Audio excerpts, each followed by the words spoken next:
नमस्कार प्रिय दोस्तों, प्रियजनों। आज मैं आपके समक्ष एक बहुत ही सुंदर सुलेख प्रस्तुत करना चाहता हूँ और यह सुलेख है दादी जानकी जी द्वारा। यह बहुत ही महान दिव्य आत्मा है और इन्होंने अपना चोला खैर 2 साल पहले छोड़ा था और ये तब 104 वर्ष के थे। बट ये इतनी महान आत्मा है, इनको Guinness book of world record में सम्मानित किया गया है कि इनका माइंड बहुत it's the most she possessed the most silent mind in the entire world and she was basically felicitated with this great stature. And मैं एक और चीज़ कहना चाहता हूँ। शेरनी का दूध कहा जाता है कि वो सोने के बर्तन में ही ठहर सकता है। इसका बेसिक उद्देश्य क्या है? ये सच्चाई है। और इसका बेसिक उद्देश्य क्या है? परमात्मा भी यह कहते हैं कि जिसकी बुद्धि शुचितापूर्ण है, अर्थात एकदम पवित्र है, एकदम साफ है, परमात्मा का ज्ञान भी उसी में आ सकता है। हमने यह भी सुना है कि श्रीमद् भागवत गीता में अर्जुन जी अर्थात पार्थ श्री कृष्ण को कहते हैं, हे पार्थ, मैं आपका ये तेज सहन नहीं कर पा रहा, मैं आपका ये तेज सहन नहीं कर पा रहा। इसका क्या मतलब है? आत्मा परमात्मा को कहती है कि मैं आपकी अत्यंत पवित्र शीतल किरणों को अपने अंदर संकीर्ण नहीं कर पा रही हूँ। अर्थात मुझ आत्मा को अपने तीसरे नेत्र को खोलना है बहुत अच्छे तरीके से, ताकि लौ प्रज्वलित रहे और परमात्मा से आती हुई पवित्रता, शांति, प्रेम, सुख, आनंद और ज्ञान और अत्यंत शक्ति से भरपूर किरणों का वो अपने अंदर आवाहन कर सके। अर्थात शेरनी का दूध सोने के बर्तन में ठहर सके। वो तो शेर है ना, महाबलवान है, जंगल का राजा है, जंगल का राजा है परमात्मा, इस सृष्टि का राजा है। तो उसका दूध मुझ आत्मा में ठहर सके तो मुझ आत्मा को अपनी बुद्धि को, अपने तीसरे नेत्र को सोने जैसा बनाना होगा, सोने जैसा पवित्र बनाना होगा। और वो पवित्र कब होगा? जब मैं अपने विकारों का निकास करूं। और वो तब होगा जब हम इस समय अर्थात रात्रि के समय सोने से पहले पवित्र ज्ञान को अपने अंदर भरपूर करें और उठने के बाद अमृत वेले के समय अपने परमात्मा के ज्ञान को अपने अंदर फिर से उसका आवाहन करें, परमात्मा से अपनी बुद्धि को जोड़ें। तो ये एक तपने का काम है। कहा जाता है सोने को हम जितना तराशेंगे, जितना तपाएंगे, वो उतना पवित्र 24 कैरेट का हो जाएगा। और मैं आत्मा परमात्मा के ज्ञान से भरपूर हो अपना खुद का कल्याण कर सकूंगी, अपने निज कर्मों में संपूर्ण उत्तीर्णता प्राप्त कर पाऊंगी। तो प्रियजनों, मैं कुछ पंक्तियां आप सबके समक्ष प्रस्तुत करना चाहता हूं और इसका शीर्षक है शुचिता की शक्ति। यह जानकी दादी जी के द्वारा लिखी गई हैं। तो दादी जानकी जी कहते हैं, मैं परम ईश्वर से अपने रिश्ते और संबंध द्वारा प्रेम व शक्ति अपने अंदर खींच लेती हूँ। बहुत ही सुंदर पंक्तियाँ हैं। उस प्रेम और शक्ति को मैं अपना बना लेती हूँ, अपनी प्रॉपर्टी बना लेती हूँ, जिससे कि मैं उसे संसार में बराबर विकिरण द्वारा फैला सकूं। अर्थात परमात्मा की किरणों को मुझ आत्मा ने अपने अंदर समा लिया और उन किरणों को फैला दिया पूरे जग में, तो जग कल्याण कर दिया। इससे बड़ा सौभाग्य मुझ आत्मा के लिए और क्या हो सकता है? इससे बड़ा सौभाग्य नहीं हो सकता, इससे बड़ी सेवा भी नहीं हो सकती। वह असली और स्थायी शांति के लिए राजपथ है। इसी से तो मन की शांति मिलेगी, इसी से ही मन की शांति प्रदान होगी। ये मैं खुद अपने लिए भी, मैं आत्मा ये अपने लिए भी सेवा कर सकती हूँ और पूरे जग के लिए भी। यह दादी जानकी जी भी कहते हैं। वह कहती हैं, यह इस प्रकार से है जैसे ईश्वर मुझे यह ध्येय देता है कि मैं अपने जीवन को सत्यपूर्ण और मूल्यवान बना सकूं, हीरे की तरह। जैसे जैसे मैं इस लक्ष्य की ओर बढ़ती हूँ, मेरे विचार और भावनाएं बहुत बहुत हल्के हो जाती हैं। मैं एक स्वतंत्र आत्मा की तरह महसूस करती हूँ, अभी भी इस संसार का हिस्सा, पर उसके द्वारा बंधा हुआ नहीं। मैं मानवता की सेवा करने के लिए एक देवदूत की भांति उड़ सकती हूँ। On this note, I would like to remind what's written here.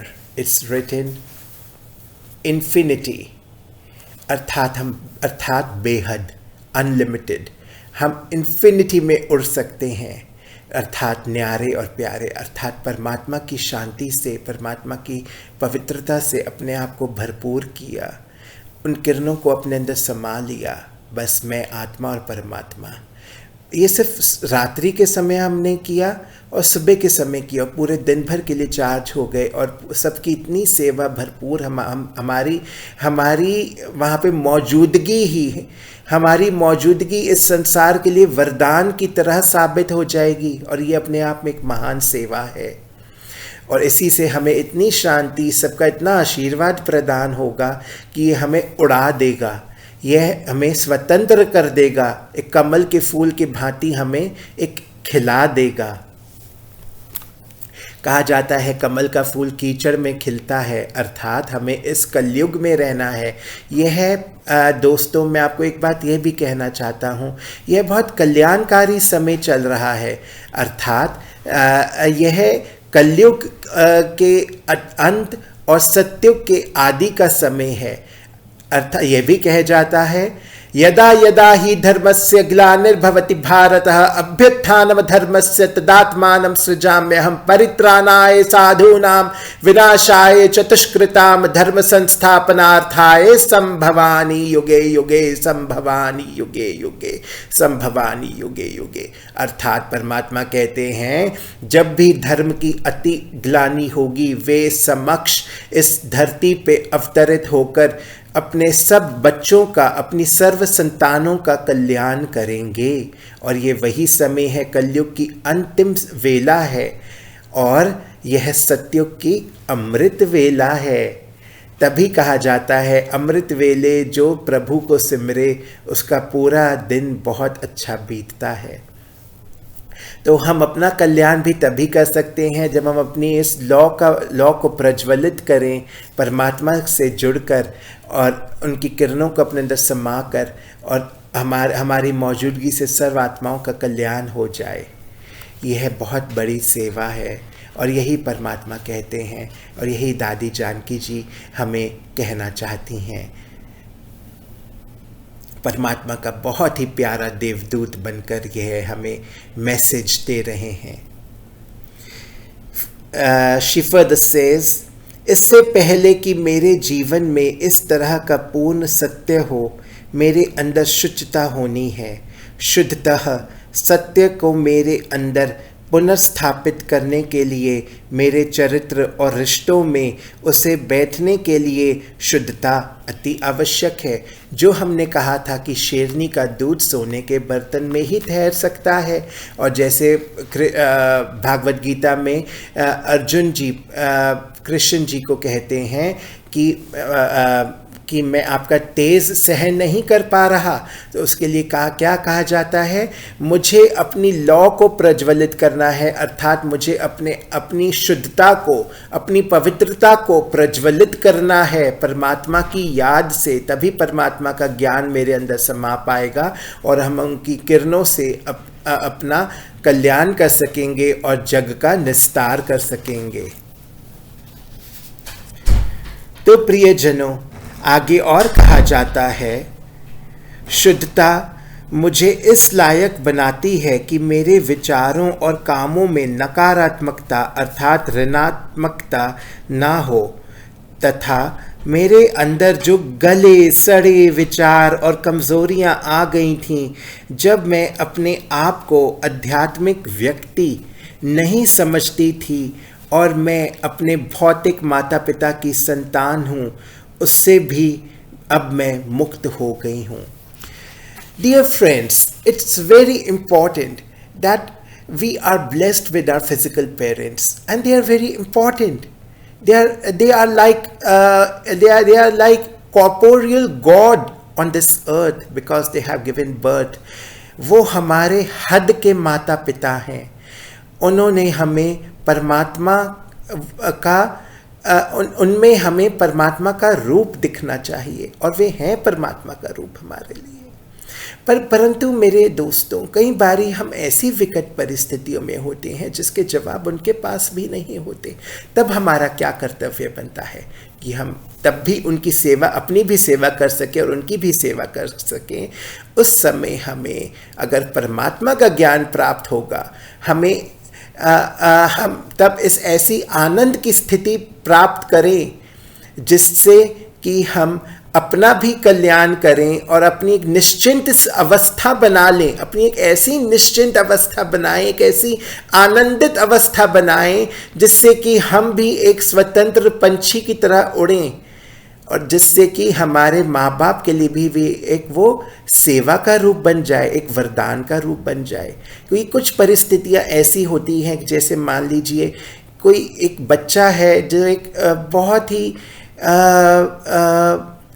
ऐसी परिस्थिति में है कि उसका शरीर जवाब दे रहा है, तो उस परिस्थिति में उसके माँ बाप भी कुछ नहीं कर सकते न, और उसका कैरियर सब कुछ खराब हो रहा है। तो उस केस में अगर उसने परमात्मा का ज्ञान प्राप्त किया तो उसको ही नोज द अननोन, अगर वो ऐसे क्वेश्चंस का जवाब जान लेता है परमात्मा से, अपने आप को जोड़कर, अपनी ऐसी लौ को जलाकर अपनी एक आनंद की स्थिति प्रदान कर लेता है। कहा जाता है कमल का फूल कीचड़ में खिलता है, तो ऐसी कीचड़ जैसी परिस्थितियों में भी अगर वो कमल जैसे खिल रहा है तो उसके माँ बाप का चेहरा तो खिलेगा ही खिलेगा उसको, अपने बच्चे को ऐसे देखकर। तो यह बहुत बड़ा वरदान है। तो हमारे दो माता पिता हैं, एक है लौकिक माता पिता और एक है पारलौकिक माता पिता। तो ऐसी परिस्थितियों में ही हम परमात्मा का और अच्छे से अपने अंदर अवलोकन कर सकते हैं और अपनी इस लौ को प्रज्वलित करके उनसे एक अलौकिक रिश्ता जोड़ सकते हैं। और इसी की ही अब आवश्यकता है मेरे दोस्तों, अब इसी की ही आवश्यकता है। और ये सत्युग की ऐसी दिव्य स्थापना हो रही है, यह सत्युग की अमृत वेला का समय चल रहा है, कलयुग का अंतिम समय भी चल रहा है। हम ऐसी विकराल परिस्थितियां भी देख रहे हैं, पर उसके साथ साथ जो हम ऐसी दिव्यता का भी अवलोकन कर रहे हैं, ऐसी गुरु जो हमारे समक्ष प्रस्तुत हैं, तो ये परमात्मा ने ही इनको इस कार्य के लिए चुना है, जो अपना चोला छोड़ चुके हैं पर तब भी ऐसी सेवा कर रही हैं। ऐसे देवदूतों के द्वारा ही सत्युग की स्थापना होनी है जो हो रही है। वो आगे कहते हैं, ईश्वर मुझे सच्चा प्यार प्रेम दिखाता है और उसके जरिए सच व झूठ तथा दिखावे में क्या फ़र्क है यह समझाता है। That is, I am able to know the true difference between what is real and what is unreal. I am able to differentiate what is fake and what is unfake. And that's what we all aspire. यह मेरे अंदर एक आंतरिक रोशनी और गर्मी पैदा करता है। वही जो हमने इस सेशन के बिगिनिंग में कहा था कि पार्थ अर्थात अर्जुन कृष्ण जी को कहते हैं, हे कृष्ण, मैं आपका ये तेज नहीं सहन कर पा रहा। तो परमात्मा ये कहते हैं कि वो हमारे अंदर एक आंतरिक रोशनी और गर्मी पैदा करते हैं अपनी लौ के द्वारा। वह उससे आत्मा की लौ को प्रज्वलित करती है, जो कि शुचिताकरण की प्रक्रिया का दिल है। हमें इस बात को देखना है, ध्यान देना है कि यह लौ अच्छी तरह से बराबर जलती रहे और स्वतंत्र होने के काम को पूरा करे। मैं इसमें ये भी कहना चाहता हूँ, हमने कई बार देखा है गैस का गुब्बारा, या उसमें कहा जाता है कि हम एक लौ को जला के रख दें और वो इस गुब्बारे को इतनी दूर तक उड़ा कर ले जाता है। उसका क्या मतलब है कि हम परमात्मा की लौ को ऐसे जलाएं और अपनी लौ को प्रज्वलित करें, तो हम दूर तक, इस कलयुग में भी हम दूर तक हल्के होकर उड़ते रहेंगे, अपने सारे काम करते रहेंगे, पर हल्के दिल से, शांत चित्त से करते रहेंगे। शुचिता और सत्य दो अलग अलग चीज़ें हैं। शुचिता का अर्थ है किसी भी प्रकार की गंदगी या मल रहित होना, और सत्य का अर्थ है संपूर्ण सत्य, बिना किसी झूठ, फरेब या धोखे के। उदाहरण के तौर पर, मैं यह नहीं कहूंगी कि एक गिलास पानी सत्य था, पर मैं चाहूंगा कि पानी शुद्ध हो। तब यह पीने लायक अच्छा शुद्ध पानी होगा, जो कि शरीर को स्वस्थ रखेगा और वह अपने सही उद्देश्य के लिए काम करेगी। दूसरे शब्दों में, पूरी निहित शक्ति के बराबर काम कर सकेगी। मूल्यता आत्मा ही सत्य है। अतः जब मैं अपने दिमाग को उन विचारों और खलत डालने वाली चीज़ों से साफ रखता हूँ, तब मैं यह समझ पाता हूँ कि सत्य क्या है और उसका जीवन में क्या महत्व है। अर्थात जब हमारी बुद्धि शुचितापूर्ण अर्थात एकदम शुद्ध हो जाएगी, तभी हम सत्य को ग्रहण कर पाएंगे। That is, the first step is to purify our inner self 100%. Then only we can 100% acquire the truth. That is, we can re-invoke truth within. That is the originality of the soul. And then only we can realize the God. That is, self-realization leads to God realization. आत्मा की शुद्धता व शांति के लिए बहुत ज़रूरी। यदि शुचिता में लेश मात्र भी कमी हो तो शांति हो नहीं सकती। अगर थोड़ी सी भी अशुद्धता हो तो हमें संपूर्ण शांति नहीं मिलेगी। हमारा अगर पूरी एक सफ़ेद साड़ी हो और लेकिन उसमें एक काला दाग अगर छोटा सा दिख जाए, सबका ध्यान वहाँ पे जाएगा। हम कहते हैं कि जो चांद है उसमें भी दाग होता है, मतलब चांद जो हमें एकदम यहाँ से सफ़ेद दिखाई देता है, तब भी हम कहते हैं उसमें हमने ऐसा सफ़ेद ऑब्जेक्ट कभी नहीं देखा पूरी सृष्टि में, जो चमकता है रात को, जिसकी शीतलता से हमें इतना अच्छा लगता है, तब भी हम कहते हैं कि चांद में दाग है। हमने उस चांद को भी मैला कह दिया उस दाग के कारण। तभी ये कहा गया है कि अगर हमारे अंदर, हमारी बुद्धि के अंदर अगर थोड़ी सी भी मैल रह जाएगी, हमें सच्ची शांति नहीं मिलेगी। और अगर हमें सच्ची शांति नहीं मिलेगी तो शेरनी का दूध अर्थात परमात्मा जो इस जंगल का शेर है या जंगल का जो शेर है, उसकी पवित्रता को मैं आत्मा ग्रहण नहीं कर पाऊंगी।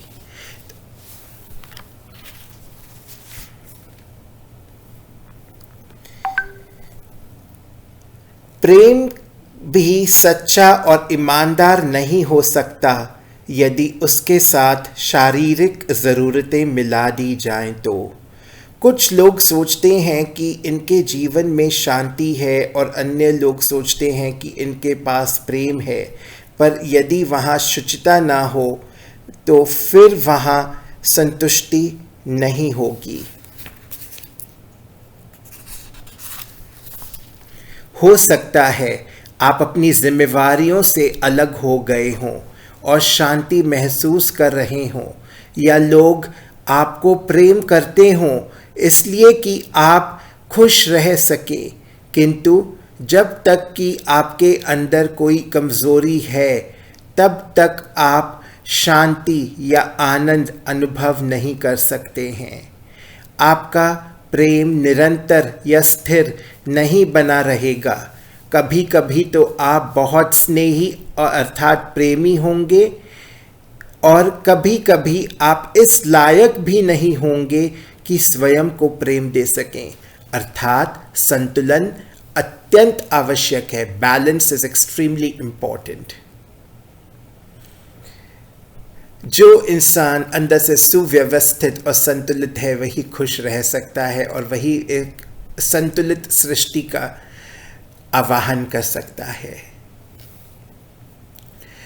तो इतना कहकर मैं अपनी वाणी को विराम देता हूँ और आशा करता हूँ मेरे इस प्रयास ने आपके अंदर थोड़ी सी शांति का तो आवाहन किया, जिससे कि आप अपनी लौ को प्रज्वलित करने का एक मौका दीजिए और परमात्मा से आती हुई किरणों को अपने अंदर आवाहन कीजिए, उन किरणों का आवाहन कीजिए। ओम शांति, ओम शांति, ओम शांति।